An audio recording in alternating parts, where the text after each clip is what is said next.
Le cuento rápidamente que ayer el Congreso de México finalmente aprobó la reforma a la ley del mercado de valores, con lo cual se espera que más empresas obtengan financiamiento a través de la realización de colocaciones de deuda o de acciones en las bolsas que operan en nuestro país. Esto al simplificarse el procedimiento para lograrlo. Se aprobó con 452 votos a favor, 0 en contra y 0 abstenciones. Pues una noticia sin duda importante. Y para hablar de este y otros temas, me da mucho gusto saludar esta mañana a Juana Ramírez, presidenta del Consejo Directivo de la Asociación de Emprendedores de México. Juana, ¿cómo estás?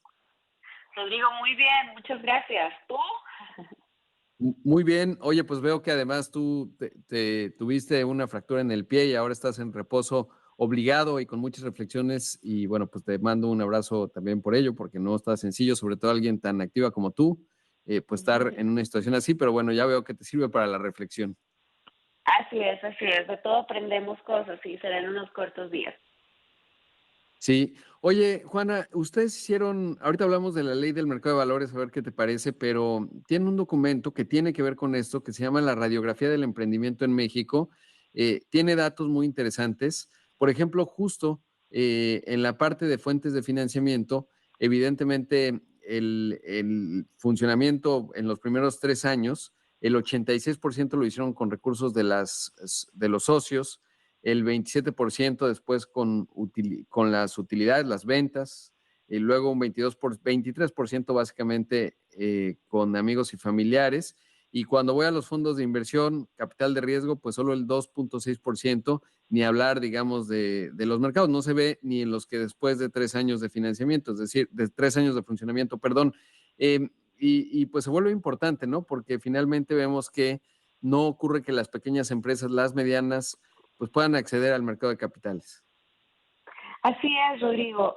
Justo en la radiografía vimos cómo se repite esto del poco acceso que tienen los emprendedores, las empresas mexicanas, no solo a inversión, tú has dicho ya las cifras, realmente es poco significativo y sin embargo, pues vemos estas historias de los unicornios que han recibido varios cientos de millones de dólares y que está muy bien y nos alegra mucho, pero en realidad representa una pequeñísima parte de la realidad de las empresas, porque en realidad incluso acceder a créditos bancarios, financiamiento de SOFOMES, apenas resulta posible para el 37% de las empresas en México y la gran mayoría sigue financiándose con sus recursos, con los recursos de su familia y reinvirtiendo permanentemente las utilidades de la empresa para poder existir.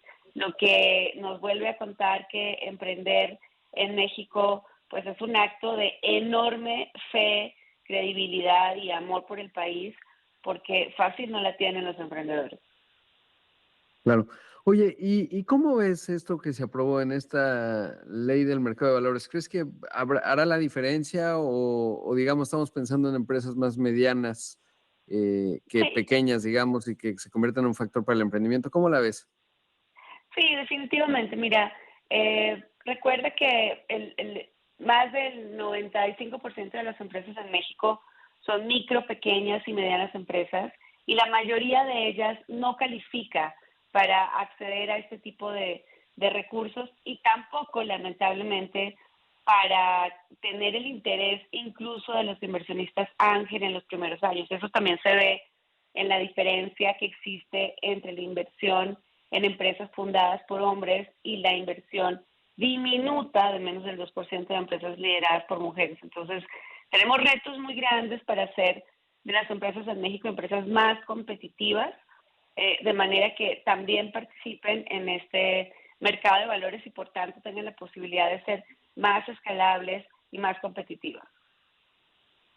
Claro, y esto que mencionas es clave, la parte de género, pues la mezcla, digamos, hombre-mujeres en términos de emprender está muy cargada. ¿Cuáles son las cifras y a qué obedecen? ¿O cuál es la interpretación, digamos, del dato? Mira, de hecho, más cerca del Día Internacional de la Mujer Emprendedora, presentaremos en la SEM la radiografía del emprendimiento de edición Mujeres, pero en esta primera entrega, pues ya vemos que seguimos teniendo mayoritariamente empresas lideradas, empresas formales, eso es importante, lideradas por hombres y fundadas por hombres. Y seguimos viendo también que una de las principales causas de fracaso en el caso de las empresas lideradas por mujeres es la falta de tiempo. Y esa falta de tiempo que no existe en el caso de los hombres, pues tiene que ver con que seguimos dejando en las mujeres el cuidado de los hijos, de los enfermos, de los adultos mayores, y entonces queda menos tiempo que el que se espera de los hombres para ser productivos y desarrollar empresas. Claro, y en ese contexto, bueno, pues se vuelve importante, digamos, esa discusión. Juana, debo hacer un corte, pero te pediría la bondad de tu tiempo para hablar un poco más porque es relevante. Por ejemplo, desde hace tiempo ustedes en la SEM están con esta agenda, pues del pago pronto, ¿no? Porque de repente, pues estas microempresas, pequeñas empresas que, digamos, son proveedores de las grandes compañías en México, pues necesitan facturaje porque de otra forma son hasta plazos de 6 meses, ¿no? Y se vuelve bien difícil para una empresa pequeña, micro, sobrevivir en esas condiciones y si no incurrir en costos altísimos. Pero esto es Imagen Empresarial. Esta mañana está con nosotros en entrevista Juana Ramírez, presidente del Consejo Directivo de la Asociación de Emprendedores de México. Presentaron recientemente la radiografía del emprendedor. Y antes de ir al corte, Juana planteaba el tema del pago pronto, ¿no? Es decir, que a veces las micro, las pequeñas empresas, incluso las medianas, cuando trabajan con empresas grandes, pues los plazos de pago son larguísimos y eso, bueno, pues las deja en una situación bastante complicada. En los datos que muestran, pues dicen un 41% después de 3 años de funcionamiento, 49%, casi la mitad, no tuvo que recurrir a financiamiento, un 22% a bancos, un 15% recursos propios. ¿Cómo ha avanzado esta agenda y en qué situación estamos en ello? Mira, Rodrigo, sí es un punto muy relevante porque en esta radiografía todavía el 33% de los emprendedores nos cuentan que las empresas tienen atrasados los pagos de facturas por parte de sus clientes, pero paradójicamente este número es mucho más grande cuando preguntamos por los negocios B2B, es decir, por las empresas que le venden a empresas, en donde el 46% declara que tiene facturas atrasadas. Y esto, como decías tú, ha sido una de las iniciativas de la SEM para defender el pago oportuno para las micro, pequeñas y medianas empresas, que, como era esperado, el mayor detractor de esta iniciativa han sido justamente organizaciones que representan a grandes corporativos, a grandes empresas, particularmente del mundo de retail. Entonces, lo dije en la presentación de la radiografía, desde la SEM, no nos cansaremos de impulsar y de gestionar esta iniciativa que avanzó muy bien, había avanzado en comisiones, en autorización, y luego pues se decidió congelar. Parece ser que las presiones sí funcionan, Rodrigo, pero seguiremos trabajando porque es a la mayoría de las empresas a quienes afecta esto y está demostrado que el pago oportuno, certero de las facturas también tiene un efecto positivo en la economía y el tema no es determinar cuál es el plazo específico al que se deben pagar a las empresas, pero sí es darle certeza jurídica a las empresas para que puedan cobrar, porque en el país cuando te dejan de pagar, el proceso legal es largo, es caro, no tiene la certidumbre necesaria y esto termina dejando de nuevo a las micro, pequeñas y medianas en condiciones muy desfavorables. Y si lo cruzas con una de las razones de fracaso de las empresas, pues justamente la segunda, que para casi el 32%, es justo la falta de liquidez y falta de capital de trabajo, y esto hace que la mortalidad de las empresas siga presentándose en los primeros 2 y 3 años de existencia.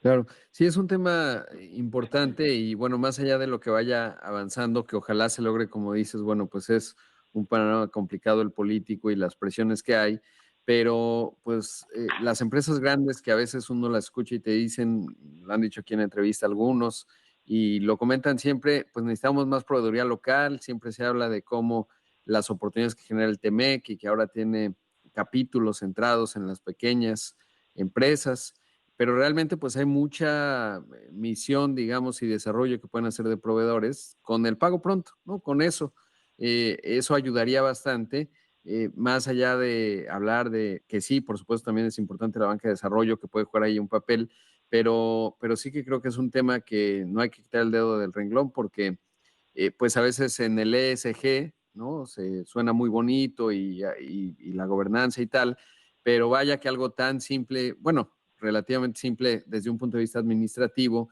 y arreglar un poco la contabilidad de las empresas podría darles línea de vida a sus propios proveedores y habilitar un ecosistema más potente en el que operan las empresas medianas y grandes, pero bueno, es un asunto. Otro dato que me sorprendió, Juana, es el de la presencia digital. Un 32% dice que no tienen porque no saben cómo hacerlo, sí que es un dato interesante. Y los que tienen presencia y, por ejemplo, venden, veía también que lo hacen principalmente a través de Facebook, ¿no? Es también interesante. Luego Así en un es. 77% sitio web y luego Instagram 58%, hay Meta y luego cuarto lugar WhatsApp. Es interesante Ujú. esos dos componentes, los que simplemente no tienen mucha idea y uno pensaría que están, si emprendes una microempresa, pues es muy obvio, pero es interesante esos dos datos. ¿Qué reflexión te genera? Muy interesante. Primero, sí estamos observando en comparación con las radiografías previas un incremento muy representativo en la presencia digital en Internet. O sea, ya hablar de un 85% de las empresas con presencia en Internet es muy relevante y sí llama la atención este 32% que todavía dice, pues, del 15% que no tiene presencia, pues todavía no sé cómo hacerlo, lo que nos dice que la capacitación, el entrenamiento, acercar herramientas para que estas empresas también se digitalicen es muy importante porque estamos convencidos de que quien no está hoy en Internet está condenado a desaparecer.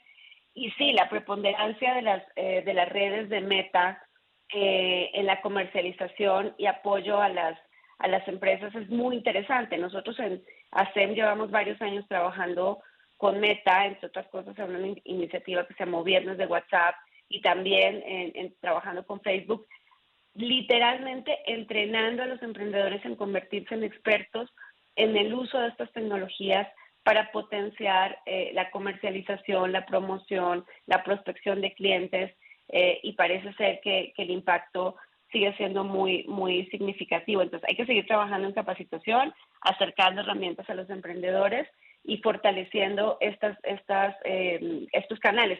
Sin embargo, otro dato interesante es que las ventas en línea no crecen. El 53% de las Mm. empresas dicen no aumentaron mis ventas en línea.